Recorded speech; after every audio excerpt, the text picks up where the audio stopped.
கர்த்தருக்குள் பிரியமான தேவ பிள்ளைகளே, நாம் அனுதினமும் சத்திய திருவசனத்தை தியானிப்போம். இந்த சத்திய திருவசனத்தோடு நடப்போம். நித்திய பரலோக ராஜ்யத்திற்கு கடந்து போவோம்.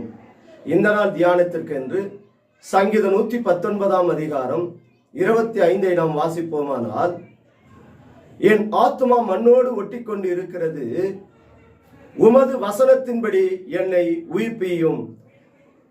வேதம் சொல்லுகிறது, என் ஆத்துமா மண்ணோடு ஒட்டி இருக்கிறது. தேவன் கொடுத்த உன்னதமான அந்த ஆத்துமா, பூமியிலிருந்து மண்ணை எடுத்து மண்ணாலே மனுஷனை உண்டாக்கி நாசியிலே ஜீவ சுவாசத்தை அவனுக்கு கொடுத்தார். அவன் ஜீவ ஆத்துமாவாக மாறினான். பாருங்க, இந்த ஜீவ ஆத்துமாவாக மாறின இந்த ஆத்துமா அவன் சரீரத்தோடு இந்த மண்ணோடு அவனுக்கு ஒட்டி இருக்கிறது. தேவனுக்கு பிரியமில்லாத பாவத்தெல்லாம் இந்த சரீரம் இச்சையித்து தேவனை துன்பப்படுத்த முடியாத, தேவனை வேதனை உண்டாக்க முடியாத காரியங்களை இந்த சரீரம் செய்கிறது. இது நிமித்தமாய் இந்த உள்ளான ஆத்மா வியாகுலப்படுகிறது, துக்கப்படுகிறது. இந்த துக்கப்படுகிற இந்த ஆத்மாவை உயிர்ப்பிக்க வேண்டுமானால் அங்கே வேதம் சொல்லுகிறது, பாருங்க, மனுஷன் அப்பத்தினால மாத்திரமல்ல, தேவனுடைய வாயிலிருந்து புறப்படுகிற வார்த்தையினாலே பிழைப்பான்.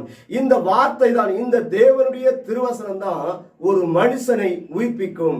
அதனால கர்த்தர் சொல்லுகிறார், இந்த வசனம் உங்களை பரிசுத்தமாக்கும், இந்த வார்த்தை உங்களை பரிசுத்தமாக்கும். வசனமே சத்தியம்.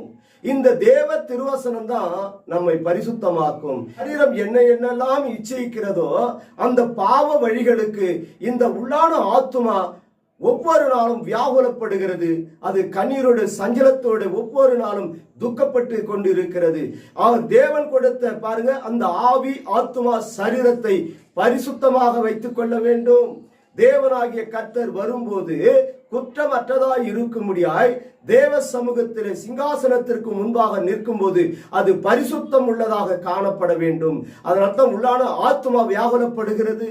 இந்த ஆத்துமா வசனத்தை கொண்டு என்னை உயிர்ப்பியும் என்று சொல்லி ஒவ்வொரு நாளும் வேதனையோடு துக்கத்தோடு கண்ணீரோடு அது காணப்படுகிறது. நாம் இந்த தேவனுடைய திருவசனங்களை நாம் தியானிப்போம். இந்த தேவ திருவசனம் அந்த உள்ளான ஆத்மாவை உயிர்ப்பிக்கும்.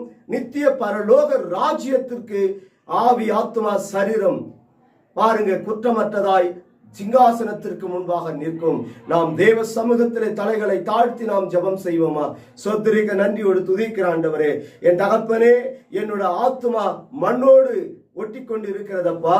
என்னை கர்த்தாவே உம்முடைய வசனத்தினாலே என்னை உயிர்ப்பியும் என்று சொல்லி தேவ சமூகத்திலே தங்களை தாழ்த்தி ஜெபிக்கிற ஒவ்வொரு பிள்ளைகளையும் பரிசுத்தப்படுத்தும். என் தகப்பனே, உம்முடைய கரங்களில் ஒப்பு கொடுக்கிறோம். பலப்படுத்தும், ஆசீர்வதியும். இயேசுவின் நாமத்தில் ஜெபிக்கிறோம். எங்கள் ஜீவனும் பலனும் உள்ள எங்கள் நல்ல தகப்பனே, ஆமென்.